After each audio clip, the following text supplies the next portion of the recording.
प्रज्ञाहीनता ही मनुष्य को दुख देती है, तकलीफ देती है, कष्ट देती है, रुलाती है।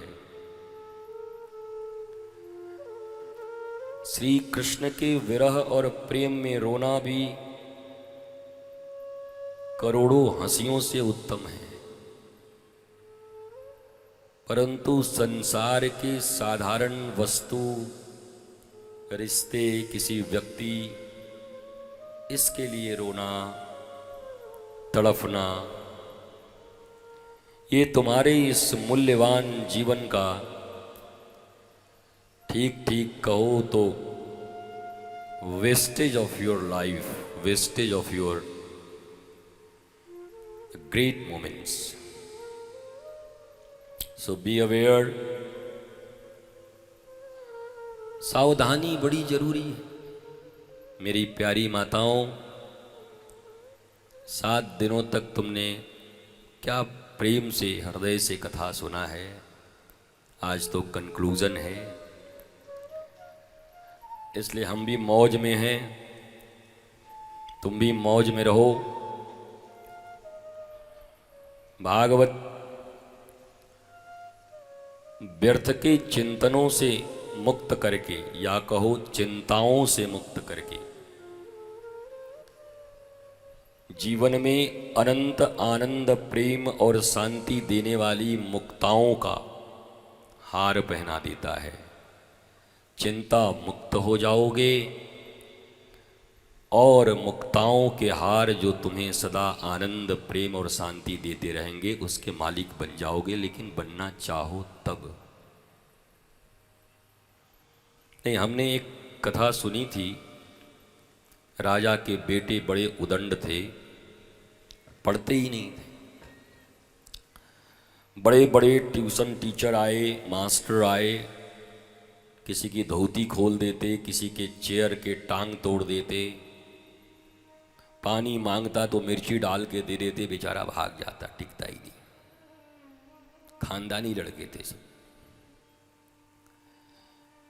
तो एक आया, कहा हम तो पढ़ा देंगे। बोला अच्छा।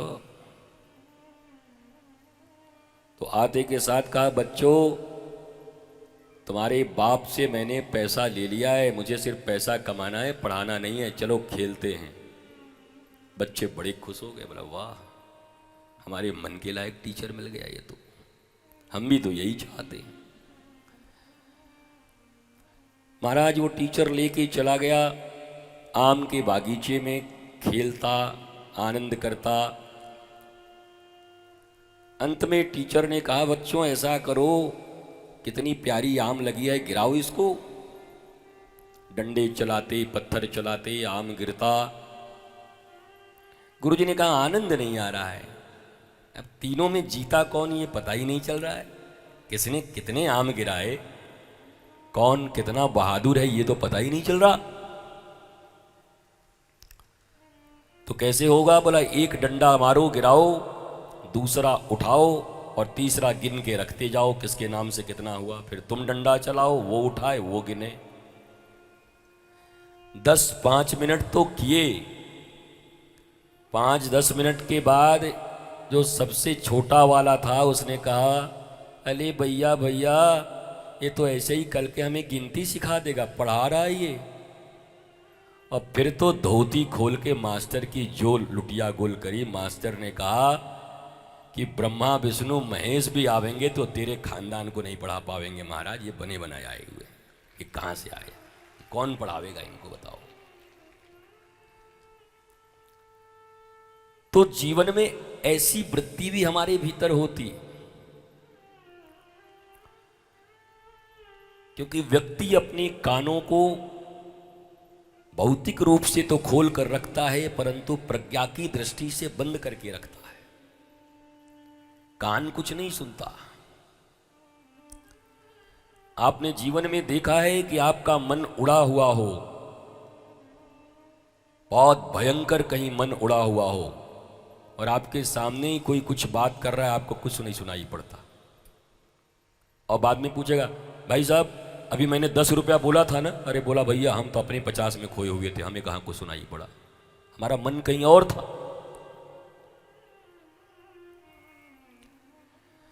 कान खुले थे पर मन नहीं था, इसलिए कान अपना काम नहीं कर पाए, बेकार हो गए। बटन की तरह दो आंखें ऐसी खुली थी, ऐसे। और आजकल तो ऐसे वाले बहुत लोग हैं, तुम देखते ही हो। आपको सुनाई पड़ रही मेरी आवाज अच्छे से? कोई वर्ड मिस नहीं हो रहा है? Okay, good good. हमें लग रहा है थोड़ा हाउंस ज्यादा है, अगर बेस पे थोड़ा सा ले आइए तो मुझे भी सुनाई पड़ेगी।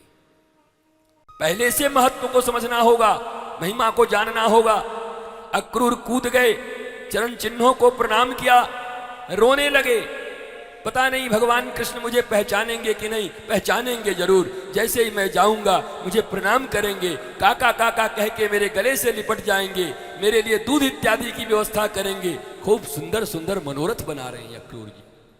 ठाकुर जी कितने प्यारे हैं, ठाकुर जी हमें बहुत प्यार करेंगे। और हुआ भी ऐसा ही, जैसा मनोरथ भगवान से बनाते हो भगवान पूरा भी कर देते। जैसे ही पहुंचे अक्रूर जी, ठाकुर जी गैया चरा के वापस आ रहे थे, देखे दौड़ के, अरे काका काका आप कब आए? आकर दंडवत होकर भगवान ने प्रणाम किया अक्रूर को। अक्रूर भगवान के चरणों में गिरते हैं और भगवान अक्रूर को काका कह करके उनके चरणों में गिरते हैं। महाराज अक्रूर जी अंदर गए। जब यशोदा मैया और बाबा नंद को ये पता चला कि धनुष यज्ञ में कंस ने हमारे लाला को बुलवाया है, तो बड़े सीधे हैं, सरल हैं यशोदा और नंद, बड़ी खुश हो गए। वाह, हमारा लाला का इतना नाम हो गया, राजा के पास से बुलावा, एक बार तो खुश हो गए। उनको क्या पता था कि